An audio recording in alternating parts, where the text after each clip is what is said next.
channel. It's your girl Inoma.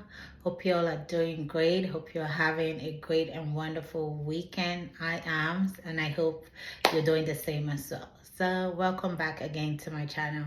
In today's video, today is gonna be day 11 of the 30-day challenge, and in today's video I'm going to be talking about how I have been able to overcome social anxiety. Social anxiety is something that I have struggled with, and I know a lot of people out there are constantly dealing and struggling with, being able to just show up, authentically and be themselves, in social settings. And it can be a huge challenge. It can affect you in so many ways whereby you're not able to either perform well at your job, get the promotion you need or you deserve, get a raise, and just so many other things. It makes us feel like if you're not like showing up authentically or putting yourself out there, it makes you feel like you're pushing yourself to the back burner and just watching from behind the scenes and not actually stepping out and owning the stage. So here I'm going to share with you some of the things I have done to be able to overcome social anxiety and what I'm still currently doing in the meantime. But yes, without further ado, I'm gonna jump right into it. And if you see me looking down, I'm looking at my laptop where I had, jotted some things down. So number one is self-love and self-acceptance. That is something that I have constantly worked on over the years. It has helped me a great deal, just being able to love myself, love the inner parts of me, accept myself wholly, wholesomely, and accept my flaws and all, and just being able to show up, just showing up in who I am has helped me over the years. The Bible makes us to understand that you have to love your neighbor as yourself. And I have grown to understand that loving myself is not a selfish thing to do. How can I say I love someone else genuinely if I don't actually love myself? If I'm exhibiting or showing some form of self-hatred towards myself, then I'll be a liar if I say that I genuinely love someone else. So self-love, radical self-love and acceptance has helped me, be able to overcome social anxiety.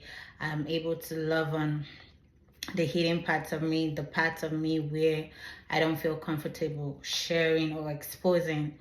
Once I was able to overcome, that self-hatred, judgment, the inner critics that constantly tells you that you're not good enough.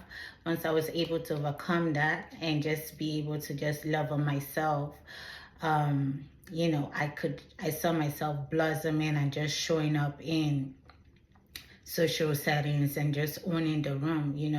So yeah, that's something I've worked on over the years, and I'm still working on. Self-love for me, it's a daily habit. It's a daily routine. It's something that I'm continuously working on. Brings me to my 4 mantras in life on how I love myself and how I want to show up. One is A, accountability. B is boundaries. Setting healthy boundaries has helped me love on myself and, actually respect myself and honor my needs and my values.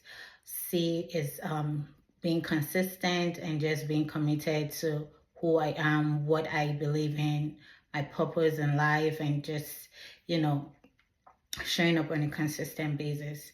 And the last one I have here is D, which is discipline. Me just being able to consistently stick to a routine, stick to the plans that I have set for myself, and crushing those goals and aiming for higher has actually made me, show up for myself.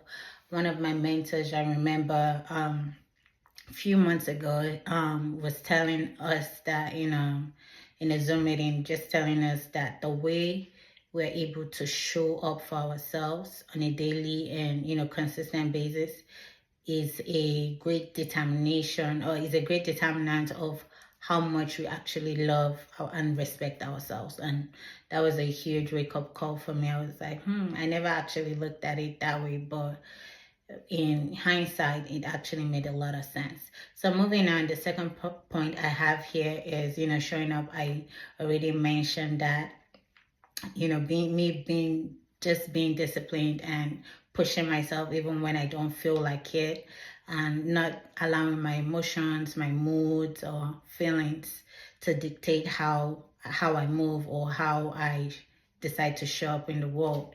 And so me just stepping out and, pushing myself to do those things that I feel, I feel scared or I feel shy about. I'm like, oh, I don't feel like doing that. But hey, you've got to do this if you want to be able to overcome this anxiety and fear that I've been experiencing. So that's something that has helped me, just constantly showing up and putting myself out there. Number 3 I have here is stepping out of my comfort zone. Yeah, that's something I'm very big on. I'm big on self, as you know by now.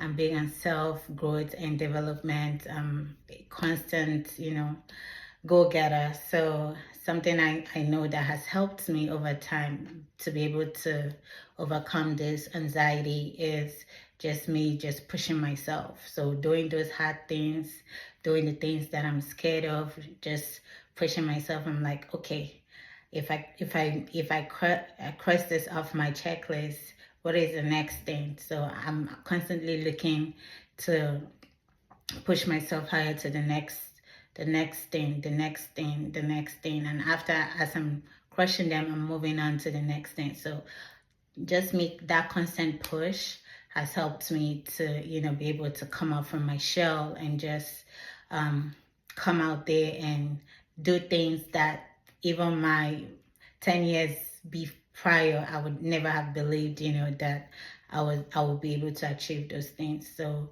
yes, setting the bar high and just not playing small and just pushing myself out there.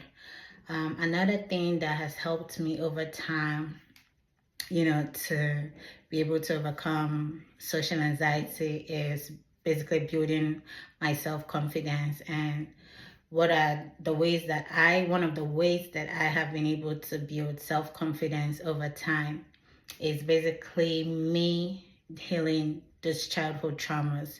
So childhood traumas, like my experiences that I've experienced in the past, in my childhood, negative experiences that, over time has built like a wall inside of me and just kind of suppressed me and made me, hide and not want to come out there or put myself, just being that, fearful and scared of, putting myself out there. Me going back and just doing the hard work, doing the shadow work, the inner work that feels uncomfortable, things that I, if left to me, I would rather prefer not to, talk about it, bring it up, expose the side of myself. But when I realized that, this is something that I know has hindered me a lot, in achieving things that I've wanted to achieve for myself, I had to go back and do the work, seeking help from, mentors and counselors out there to kind of help me, come out of my shell and talk about those things that have affected me over the years and they're still affecting me even in my adult years. So yes, me doing that work has helped me over time. I realized that, because I've been doing those shadow inner work, I realized I just suddenly started seeing myself gradually flourishing and just coming out there, speaking my truth, owning my stories, not being afraid to, share my stories and experiences with other people, and just, being a light to others to also confront the hard things that they are not wanting to share, and that has been hindering them, in one area or the other in their life. So yeah, me being able to do those inner work has helped me a lot to build my self-confidence and just be able to show up and just do the things that I couldn't have imagined myself doing 10 years ago. But yeah, that has helped me over time. Another area I would say that has helped me to be able to come out of my shell and, overcome this anxiety has been me just finding like-minded individuals like myself, finding safe people, spaces that I feel like they feel like home to me. Those are like my safe spaces that I could just be myself around those people. Me finding those people and sharing ties or values with them, or just moments together with them, has helped me be able to get up from my shell. They accept me for who I am. They see my my flaws and all, and they just kind of love on me, and I don't feel the need to perform.